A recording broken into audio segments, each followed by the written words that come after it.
बैसाख की एक कहानी, इसमें एक बंदरिया की कहानी का बड़ा महत्व है। कहते चाहे तुम बैसाख नहाओ चाहे ना नहाओ, लेकिन बंदरिया वाली कहानी सुबह सुनने से ही उसका बहुत आपको लाभ मिलेगा। एक राजा था, वो बैसाख नहाया करता था। उसने पूरे अपने नगर में सबको कहलवा दिया कि कोई भी मेरे नहाने से पहले गंगा जी में स्नान नहीं करेगा।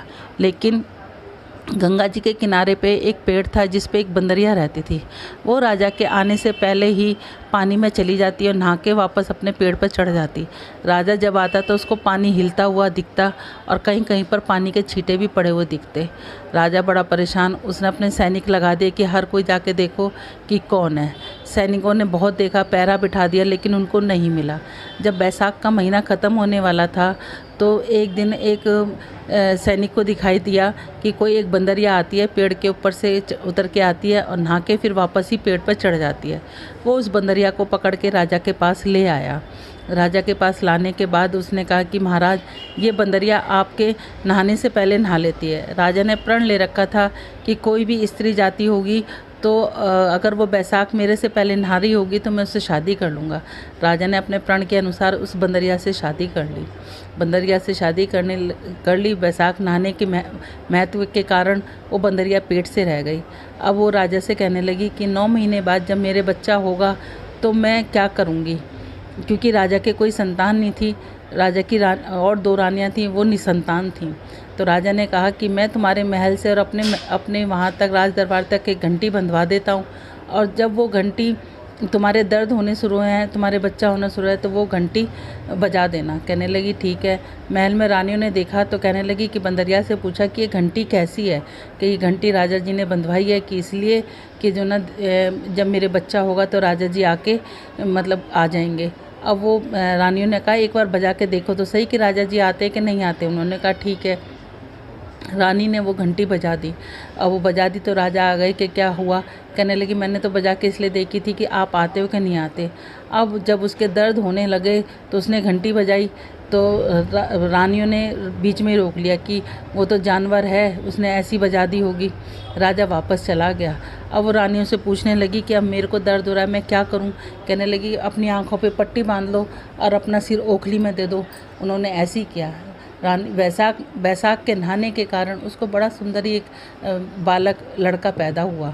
अब रानियों ने क्या करा कि वहाँ पर एक मांस के लोथड़े को घी उसकी खून से लपेट के रख दिया और लड़के को ले जाकर अपनी दासी को कहा कि इसको जाके नदी के जल में प्रवाहित कर दो। अब राजा आया तो उसने कहा कि क्या हुआ। कहने लगी कुछ नहीं हुआ, बंदरिया ने एक मांस का लोथड़ा पैदा किया है। राजा कहने लगा कि जब मेरी रानियों के नहीं हुआ तो बंदरिया के कहाँ से होगा। उधर जो दासी थी वो उसको फेंकने के लिए गई, लेकिन वो बालक इतना सुंदर था कि उससे फेंका नहीं गया। वहाँ पर कोई कुम्हार मिट्टी खोद रखी थी, उसके वहाँ पर रखाई। कुम्हार कुम्हारी आई, उनके कोई वो भी नहीं संतान थी। उस बालक को देख कर उसका लालन पालन करने लगी। लेकिन बैसाख के महीने और विष्णु भगवान की कृपा से उसको अपना सब कुछ याद था कि मैं एक बंदरिया के पैदा हुआ। उसको थोड़ा थोड़ा स्मरण अपने आप ही सपने में आने लग गया था। एक बार उसने अपनी माँ से कहा कि माँ मेरे को भी हाथी घोड़े बना दो। कहने लगी ठीक है। उसने हाथी घोड़े बना के और वो पनघट पर जाकर बैठ गया जहाँ पर रानी की दासियाँ पानी भरने आती थी। कहते थे मेरे मिट्टी के हाथी घोड़े पानी पी लो। और रानी की दासियाँ हंसने लगी, कहने लगे कहीं मिट्टी के हाथी घोड़े भी पानी पीते हैं। अब उसने कहा कि कहीं बंदरिया भी मांस का लोथड़ा देती हैं। तो अब वो समझ गई। उन्होंने रानी से जाके कहा। रानी ने उनके लिए उसके लड्डू बनवाए, जहर के लड्डू बनवाए। लेकिन विष्णु भगवान की कृपा से वो जहर के लड्डू उसके गोंदगिरी के लड्डू बन गए। अब वो कहने लगा कि माँ मुझे 108 घड़े बना के दे दो और 108 गोलियाँ दे दो। उन्होंने उसको 108 घड़े बना के दिए, 108 गोलियाँ दी। अब वो उनको ले जाके वहाँ बैठ गया और वहाँ पर गणगौर पूजने के लिए कुछ लड़कियाँ मिट्टी लेने के लिए आईं। बहुत तेज़ धूप हो रही थी तो उसकी वजह से उन्हें प्यास लगी। उन्होंने कहा हमें पानी पिला दो। वो आग जलाकर बैठ गया। कहने लगा कि मैं पानी पिलाऊंगा, पहले एक एक गोली खाओ और इस आग के चारों तरफ चक्कर लगाओ। कुछ ने कहा हम तो नहीं खाते, हम तो नहीं करते। कुछ कहने लगी गोली खाने में चक्कर लगाने में क्या जाता है। उन्होंने गोली खाई, चक्कर लगाए। तो जिन्होंने लगाए वो घर जाकर वो किसी को उल्टी होने लग गई, किसी को रोटी से जी ना करे। अब उनके लड़कियों के माँ बाप ने उनकी शादी निकाली तो पंडितों ने कहा कि इनकी शादी तो हो चुकी है। उन्होंने कहा नहीं। इसके बाद क्या नाम है, अब लड़कियों से पूछा गया तो लड़कियों ने कहा कि ऐसे ऐसे कुम्हार के लड़के ने हमें गोली दी और आके चारों तरफ चक्कर काटे, हमने ऐसे ही किया तो उसके कारण हमारा जब से ऐसे हाल होने लग गया। अब वो सारे सेठ अपने लड़कियों को लेके उसकी माँ कुम्हार के घर आए और कहने लगे कि जो ना अब आप ऐसा करो कि इन्हें अपनी बहू बना लो। कहने लगी कि अच्छा। अब उसने कुम्हार ने कहा कि हम गरीब आदमी हैं। उन्होंने कहने लगे नहीं, हम अब ये लड़कियां तुम्हारे घर की बहू बनेंगी। अब उन्होंने उनको बहुत सारा धन दिया और उन लड़कियों के साथ शादी कर दी। इस तरीके से उसके 108 बहुएँ आ गई। अब उसने 108 कमरे बनवाए, सब रहने लगे। 9 महीने के बाद उसके 108 पोते हो गए। उसने कहा कि हमें इतना धन मिल गया माँ तेरे घर। राजकुमार कहने लगा हमें इतना धन मिल गया और माँ तेरे घर 108 बेटे हुए, तो ऐसे कर कि तू पूरे नगर में इस राजा के घर पे खाने के लिए भिजवा। उसने कहा ठीक है। राजा के घर पे न्योता भेजा, पूरे नगर में राजा भी आया। अब वो राजा बंदरिया को नहीं लेके आया तो उसने कहा कि आप बंदरिया को क्यों नहीं लेके आए। उसने बीचों बीच सोने का एक सिंहासन बनवाकर उसमें गलीचा बिछवा दिया, मखमल के गलीचे बिछवा दिए। उसने कहा कि चलो बंदरिया को बुलवा लो। उन्होंने बंदरिया को बुलवा लिया। उसको बीच में बिठाकर उसने अपनी सब बहुओं को हाथों में मोहर दे के कहा कि ये मेरी जन्म देने वाली माँ है, आप सब जाओ इसको पोते दो और इनसे मोहर दो और इनको आशीर्वाद लो। अब रानियाँ समझी कि ये वो, ये रानी रूठ रूठ के जाने लगी कि हमसे ज़्यादा ये बंदरिया की आओ भगत क्यों कर रहा है। राजा ने पूछा कि ऐसा क्या है जो रानियों की और हमारी ना पूछ के तुम बंदरियों की आओ भगत कर रहे हो। तो कहने लगा कि बंदरिया मेरी जन्म देने वाली है, अगर जन्म देने वाली माँ है। अगर आपको मेरी बात गलत लग रही है तो आप ये इस दासी से पूछो। दासी ने कहा कि हाँ ये जन्म देने वाली माँ ही है। राजा ने दोनों रानियों को वहीं छोड़ दिया और बंदरिया को और एक से अपने 8 पोतों को लेकर अपनी बहुओं को लेकर महल में आ गया। महल में आके उसने 108 महल बनवा दिए। उसके बाद वो कुम्हार के पास गया, कहने लगा कि आप चाहो तो महल में आके रह सकते हो, आप यहीं रह सकते हो। उन्हें बहुत सा धन दिया। वो कहने लगे कि हम तो यहीं रहेंगे, लेकिन फिर भी वो कभी कभी महल में आके अपने बेटे से मिलने लगे। कहते हैं बैसाख के महीने में इस कहानी को नित्य नेम सुनने से सभी की मनोरथ पूर्ण हो जाती हैं। जिनके घर बेटा ना हो बेटा हो जाता है। इस कहानी को ज़रूर सुनना चाहिए। जैसे बंदरिया के भगवान ने बैसाख नहाने का उसको इतना फल दिया, वैसे कहते सुनते हमें और हमारे परिवार को, जो भी सुन रहा हो उसको सबको देना। बोलो विष्णु भगवान की जय। श्रीमन नारायण नारायण नारायण, लक्ष्मी नारायण नारायण नारायण। तो बैसाख का महीना चल रहा था। इसमें ये अभी आखिरी अध्याय है, तीसरा अध्याय, जिसमें पुष्करणी महात्म बताया गया है। श्रीमन नारायण नारायण नारायण, लक्ष्मी नारायण नारायण नारायण, तुलसी नारायण नारायण नारायण, श्रीमन नारायण नारायण नारायण। बोलो बैसाख महात्म की जय। 30वां अध्याय। सुति देव ने कहा, हे राजन, बैसाख मास शुक्ल की 3 तिथियां त्रयोदशी, चतुर्थी और पूर्णमासी पुष्करणी अति शुभ तिथियां कहलाती हैं। यदि कोई मनुष्य किसी कारण स्नान, ध्यान या दान नहीं कर सकते, वे 3 तिथियों में शुक्ल बैसाख कर्म करने से पूर्ण फल को प्राप्त होते हैं।